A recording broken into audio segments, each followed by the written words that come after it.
Hello साथियों, आज हम बात करेंगे जॉन रॉल्स के बारे में। जॉन रॉल्स एक राजनीतिक दार्शनिक थे। उन्होंने न्याय के सिद्धांत को निष्पक्षता के रूप में विकसित किया। जॉन रॉल्स का न्याय सिद्धांत समकालीन राजनीतिक दर्शन में सबसे प्रभावशाली में से एक है। निष्पक्षता के रूप में न्याय का सिद्धांत मानता है कि एक न्यायपूर्ण समाज वह है जिसमें सभी व्यक्तियों को समान मौलिक अधिकार और अवसर मिलते हैं। इस समाज में सामाजिक आर्थिक असमानताएं नियंत्रित होती है। विनियमन समाज के सबसे कम सुविधा प्राप्त सदस्यों के लिए लाभ के लिए हैं। जॉन रॉल्स का न्याय सिद्धांत को समझने और उसका विश्लेषण करने से नीतियों और कार्यक्रमों को आकार देने में मदद मिल सकती है। ये नीतियाँ और कार्यक्रम सभी नागरिकों के कल्याण और खुशहाली को बढ़ावा देते हैं। जॉन रॉल्स का न्याय सिद्धांत समाज के सबसे कमज़ोर और हाशिए पर रहने वाले सदस्यों के कल्याण को बढ़ावा देने में विशेष रूप से उपयोगी है। इसके अलावा मूल स्थिति और अज्ञानता के पर्दे के बारे में रॉल्स की अवधारणाएं मूल्यवान उपकरण हो सकती है। वे निष्पक्ष दृष्टिकोण से नीतियों और प्रथाओं का मूल्यांकन करने में मदद कर सकते हैं। मूल स्थिति और अज्ञानता के पर्दे में निष्पक्ष निर्णय लेने वालों की कल्पना शामिल है। ये निर्णयकर्ता समाज में अपनी स्थिति से अनभिज्ञ है। इस अभ्यास के माध्यम से कोई भी सामाजिक आर्थिक नीतियों की निष्पक्षता और न्याय का बेहतर आकलन कर सकता है। अब बात करते हैं कि जॉन रॉल्स कौन थे। जॉन रॉल्स एक अमेरिकी राजनीतिक दार्शनिक थे जिन्होंने कई लोग 20वीं सदी का सबसे महत्वपूर्ण राजनीतिक दार्शनिक मानते हैं। उनका जन्म 21 फरवरी 1921 को बाल्टीमोर मेरीलैंड में हुआ था और उनकी मृत्यु 24 नवंबर 2002 को लेक्सिंगटन मैसाचुसेट्स में हुई थी। 1943 में दर्शन शास्त्र में डिग्री प्राप्त करने के बाद उन्होंने दक्षिण प्रशांत क्षेत्र में एक सैन्य खुफिया इकाई में 2 साल तक सेवा की थी। रॉल्स ने अपनी पीएचडी प्राप्त की 1950 में दर्शन शास्त्र में और प्रिंसटन विश्वविद्यालय में दर्शन शास्त्र विभाग में व्याख्याता के रूप में पढ़ाना शुरू किया था। उसके बाद में साथियों रॉल्स ने 1952 में ऑक्सफोर्ड में फुलब्राइट फेलोशिप जीती, जहां उन्होंने शुरुआत में इस विचार की कल्पना की जिसे अंततः उसका विचार प्रयोग कहा जाएगा। बाद में वह कॉर्नेल विश्वविद्यालय में संकाय में शामिल हो गए, फिर मैसाचुसेट्स इंस्टीट्यूट ऑफ टेक्नोलॉजी में, अंत में हार्वर्ड विश्वविद्यालय में जाने से पहले जहां उन्होंने 30 से अधिक वर्षों तक पढ़ाया था। रॉल्स को न्याय के निष्पक्षता के सिद्धांत के लिए जाना जाता है, जो न्याय के सिद्धांत के आधार पर समाज को शिक्षित करता है, जिसे कोई भी स्वीकार नहीं करेगा यदि वे समाज में अपनी स्थिति से अनजान हो तो। रॉल्स के कार्य का राजनीतिक दर्शन पर गहरा प्रभाव पड़ा है। उनके विचारों पर दुनिया भर के विद्वानों ने चर्चा और बहस की। जॉन रॉल्स का न्याय सिद्धांत। जॉन रॉल्स एक अमेरिकी दार्शनिक थे जिन्होंने तर्क दिया कि न्याय मौलिक रूप से निष्पक्षता के विचार से जुड़ा हुआ है। उन्होंने निष्पक्षता के रूप में न्याय शीर्षक वाले एक पेपर में अपना तर्क रखा, जिसे सुधारने में उन्होंने वर्षों बिताए। उनका सबसे प्रसिद्ध काम जस्टिस एज फेयरनेस है, जो एक न्यायपूर्ण उदार समाज के रॉल्स के दृष्टिकोण को रेखांकित करता है। जॉन रॉल्स की 1971 की पुस्तक ए थ्योरी ऑफ जस्टिस में रॉल्स ने पहली बार व्यवस्थित रूप से न्याय को निष्पक्षता के रूप में रेखांकित किया। रॉल्स ने political liberalism 1993, the law of peoples 1999 और justice as fairness a restatement for his life 2001 में इस सिद्धांत को दोहराया। रॉल्स का मानना था कि लोगों के बीच निष्पक्ष और निष्पक्ष समझौता तभी हो सकता है जब उन्हें अपनी सामाजिक स्थिति के बारे में पता न हो। इसे अज्ञानता का पर्दा कहा जाता है। वे यह तय नहीं करने के लिए केवल मानवीय तर्क का प्रयोग करने के लिए बाध्य होंगे कि उनके समाज के लिए सामाजिक न्याय का क्या अर्थ है। रॉल्स ने न्याय सिद्धांत 2 सिद्धांत प्रस्तावित किए थे साथियों। उसमें से पहला था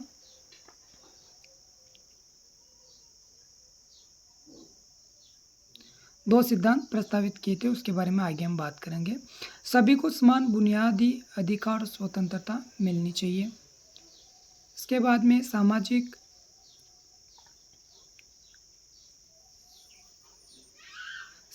और आर्थिक असमानताओं को इस तरह से व्यवस्थित किया जाना चाहिए जिससे सभी को लाभ हो और उन्हें नौकरी के अवसरों और उपलब्ध पदों से जोड़ा जाना चाहिए। एक वर्ग व्यक्तिगत प्रेरणा, विरासत में मिले लक्षण और भाग्य असमानता में योगदान कर सकते हैं। फिर भी रॉल्स ने इस बात पर जोर दिया कि एक न्यायपूर्ण समाज को इन असमानताओं को हर किसी के पक्ष में करने का एक तरीका खोजना होगा। रॉल्स ने यह तर्क देकर न्याय की उपयोगितावादी अवधारणाओं को चुनौती दी कि न्याय दक्षता से कहीं अधिक है। निष्पक्षता के रूप में न्याय के उनके सिद्धांत के अनुसार स्वतंत्र लोगों का एक समाज जो समान मौलिक अधिकारों को साझा करते हैं और एक समतावादी आर्थिक प्रणाली को बनाए रखने के लिए मिलकर काम करते हैं। न्याय के सिद्धांतों के अंतर्गत जॉन रॉल्स के सिद्धांत। जॉन रॉल्स ने अपने न्याय के सिद्धांत में 2 सिद्धांत प्रतिपादित किए थे साथियों। पहला सिद्धांत था समानता सिद्धांत और दूसरा था अंतर सिद्धांत। समानता सिद्धांत के हम पहले बात करते हैं। जॉन रॉल्स का न्याय सिद्धांत समान स्वतंत्रता और समानता के सिद्धांतों पर आधारित है। समान स्वतंत्रता सिद्धांत के अनुसार हर कोई सभी के लिए समान स्वतंत्रता के अनुरूप व्यापक स्वतंत्रता का हकदार है। यह सिद्धांत मुख्य रूप से अधिकारों और स्वतंत्रता के वितरण से संबंधित है, जिसमें राजनीतिक स्वतंत्रता, भाषण और सभा की स्वतंत्रता, विवेक की स्वतंत्रता और विचार की स्वतंत्रता शामिल है। आगे इसमें अगला पॉइंट है साथियों,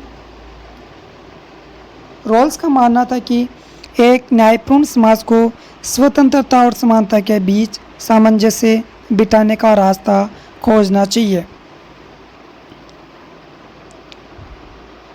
अगला पॉइंट है, उन्होंने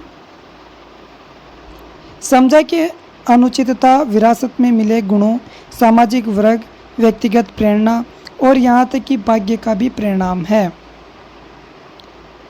हालांकि उन्होंने इस बात पर जोर दिया कि एक न्यायपूर्ण समाज को यथावत इन असमानताओं को कम करने का प्रयास करना चाहिए। उनके अनुसार समाज को निजी और सरकारी दोनों क्षेत्रों में बड़े पदों के लिए सुलभ बनाकर अवसर की उचित समानता प्रदान करनी चाहिए। समाज द्वारा ऐसा करने का एक तरीका भेदभाव को ख़त्म करना है। सभी लोगों को शिक्षा उपलब्ध कराना एक अलग दृष्टिकोण है। इस समस्या के समाधान के लिए रॉल्स ने अंतर सिद्धांत विकसित किया। जब उन्होंने अपना न्याय सिद्धांत बनाया तो रॉल्स ने मूल स्थिति पेश की।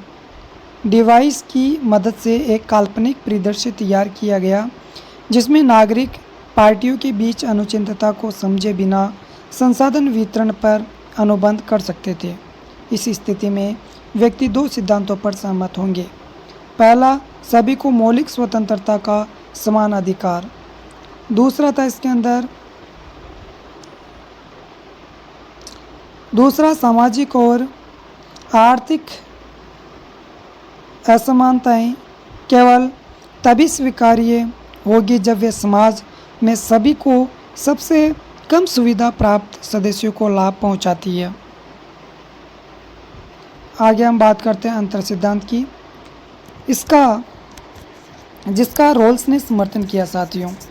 दूसरा मार्गदर्शक विचारक है। इसका लक्ष्य अल्प सुविधा प्राप्त समूह के लिए सामाजिक उन्नति को अधिकतम करना है। अंतर सिद्धांत के अनुसार रॉल्स ने अवसर की उचित समानता के साथ न्यूनतम वेतन या गारंटीकृत आय जैसे संभावित उपायों को सुनिश्चित करने की सिफारिश की है। इसके बाद अगला पॉइंट है साथियों, समाज में सबसे कम सुविधा प्राप्त लोगों को यथासंभव सामाजिक और आर्थिक असमानताओं से सबसे अधिक लाभ उठाना चाहिए।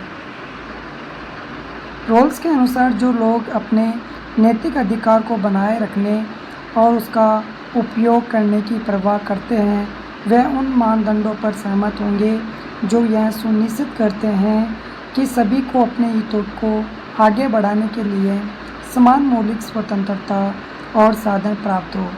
कोई रोल्स के अंतर सिद्धांत से सहमत या असहमत है यह उसके राजनीतिक दर्शन पर निर्भर करता है।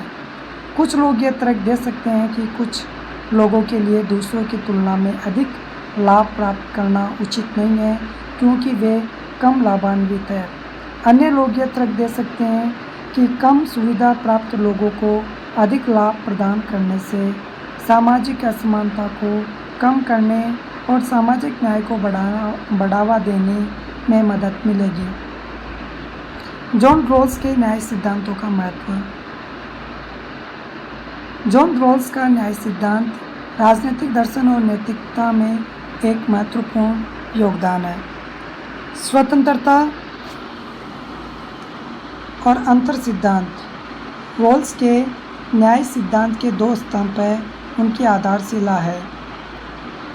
स्वतंत्रता सिद्धांत के अनुसार हर कोई स्वतंत्रता के एक मौलिक सेट का हकदार है जो अन्य सभी द्वारा प्राप्त समान स्वतंत्रता के साथ संगत है।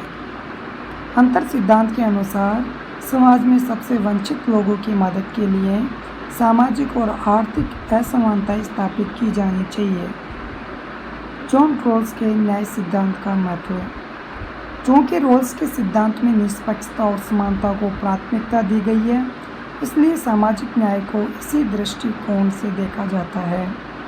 विशेष रूप से वितरणात्मक न्याय, राजनीतिक उदारवाद और लोकतांत्रिक सिद्धांत के बारे में बातचीत में रोल्स के काम ने आधुनिक राजनीतिक और नैतिक बहसों को काफ़ी हद तक प्रभावित किया है। रोल्स के सिद्धांत में न्याय के सिद्धांतों का उपयोग शासन की नीतियों और प्रणालियों का मूल्यांकन करने और उन क्षेत्रों की पहचान करने के लिए किया गया है जहां अधिक निष्पक्षता और समानता को बढ़ावा देने के लिए सुधार या परिवर्तन की आवश्यकता है। जॉन रोल्स के न्याय सिद्धांत की आलोचना। इसमें साथियों एक आलोचना यह है कि सिद्धांत तर्कसंगतता के पक्ष में पक्षपाती है और अन्य कारकों को शामिल नहीं करता है। अगला पॉइंट है, आलोचकों का तर्क है कि निष्पक्षता के रूप में न्याय के सिद्धांत उपयोगिता के समान कम से कम समृद्ध लोगों को लाभ पहुंचाने के लिए असमानताओं और पीड़ा की अनुमति दे सकते हैं, ये मांग कर सकते हैं। एक और आलोचना यह है कि रोल्स के सिद्धांत विभिन्न धार्मिक और दृढ़ता से आयोजित मान्यताओं के लिए पर्याप्त सहिष्णुता की अनुमति नहीं देते हैं। अगला पॉइंट है साथियों, स्वतंत्रता, अराजकता, राज्य और यूटोपिया के अपने बचाव में रॉबर्ट नोजिक ने वितरणात्मक न्याय 1974 की रोल्स की व्याख्या की आलोचना की है। अगला पॉइंट है, एल्बन ब्लूम ने उस समय के उदारवादी पूर्वाग्रह के अनुरूप चेरी चुनने के सिद्धांतों के लिए रोल्स की आलोचना की।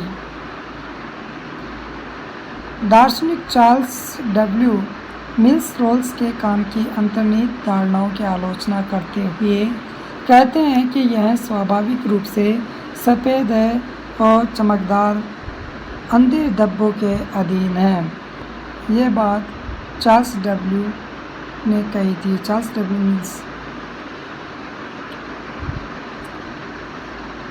अर्थशास्त्री अमर्त्य सेन ने प्राथमिक सामाजिक वस्तुओं पर रोल्स के जोर पर चिंता जताई और तर्क दिया कि हमें प्राथमिक वस्तुओं के वितरण पर ध्यान देना चाहिए और लोग उन वस्तुओं को कितने प्रभावी ढंग से उपयोग कर सकते हैं। संक्षेप में उपयुक्ततावाद के समान तर्कसंगतता के पक्ष में पक्षपाती होने के कारण जॉन रॉल्स के न्याय सिद्धांत की आलोचना की गई। इसके विरोधियों का दावा है कि यह दृढ़तापूर्वक धार्मिक और दार्शनिक मतभेदों को अनुमति नहीं देता है। अन्य आलोचनाओं में वितरणात्मक न्याय, उदार पूर्वाग्रहों के अनुरूप चेरी पिकिंग सिद्धांत, स्पष्ट अंधे धब्बों के साथ अंतर्निहित सफेदी और प्राथमिक सामाजिक वस्तुओं पर जोर शामिल है। जॉन रॉल्स का व्हील ऑफ इग्नोरेंस एक विचार प्रयोग है जो सुझाव देता है कि लोगों को खुद को अज्ञानता के पर्दे के पीछे कल्पना करनी चाहिए, जो उन्हें यह जानने से रोकता है कि वे कौन हैं और अपनी परिस्थितियों के साथ पहचान नहीं करते हैं। लोग इस बारे में सोच सकते हैं कि जब वे अपनी व्यक्तिगत परिस्थितियों से अनभिज्ञ हो तो समाज को अधिक निष्पक्षता से कैसे कार्य करना चाहिए। अगला पॉइंट है, एक न्यायपूर्ण समाज की मूलभूत संस्थाओं और संरचनाओं को निर्धारित करने के लिए रॉल्स ने अज्ञानता के पर्दे का इस्तेमाल किया। निर्णय लेने वाले पूरी तरह से अपने हित में कार्य कर रहे हैं, फिर भी उनके पास उपलब्ध जानकारी की कमी के कारण उन सिद्धांतों को चुनने की उनकी क्षमता सीमित है जो उनकी विशेष परिस्थितियों के लिए फायदेमंद है। रॉल्स का मानना है कि अज्ञानता के पर्दे के माध्यम से कठिन मुद्दों पर विचार करना और इन सिद्धांतों को लागू करने से अधिक निष्पक्षता से ये निर्णय लेने में मदद मिल सकती है कि समाज के नियमों को कैसे संचालित किया जाना चाहिए। रॉल्स और कई अन्य लोगों के अनुसार न्याय मूलभूत निष्पक्षता पर आधारित है। हालांकि रॉल्स की अज्ञानता के पर्दे की कई आलोचना की गई है। प्रारंभिक स्थिति में अनिश्चित विकल्प सबसे प्रचलित में से एक है। एक और आलोचना यह है कि भले ही पार्टी अपने अंतिम लक्ष्य को जाने बिना अपने हित में कुछ तर्कसंगत निर्णय ले सकती है, फिर भी उन्हें उनकी ज़रूरतें और सामाजिक और आर्थिक सहयोग प्रदान किया जाता है। अंत में जॉन रॉल्स की व्हील ऑफ इग्नोरेंस सुझाव देती है कि समाज को कैसे संचालित करना चाहिए। इस पर विचार करते समय लोगों को खुद को अज्ञानता के पर्दे के पीछे कल्पना करनी चाहिए। निष्कर्ष साथियों, जॉन रॉल्स का न्याय सिद्धांत न्यायपूर्ण समाज पर जोर देता है। यह समाज बुनियादी स्वतंत्रताओं को अधिकतम करता है। यह सामाजिक आर्थिक असमानता को भी नियंत्रित करता है। इस विनियमन से समाज के सबसे कम सुविधा प्राप्त सदस्यों को लाभ होता है। इसके अतिरिक्त सिद्धांत समान अवसर की गारंटी देता है। रॉल्स के सिद्धांत का राजनीतिक और नैतिक दर्शन पर महत्वपूर्ण प्रभाव पड़ा है। यह न्याय और समानता के बारे में समकालीन बहसों में प्रासंगिक बना हुआ है। तो साथियों, ये वीडियो आपको कैसा लगा? अगर अच्छा लगा तो प्लीज़ वीडियो को लाइक कर दीजिए और आपके दोस्तों के साथ में इसको शेयर कर दीजिए। अगर ये वीडियो आपको अच्छा लगा हो तो प्लीज़ चैनल को भी सब्सक्राइब कर दीजिए। वीडियो देखने के लिए थैंक यू।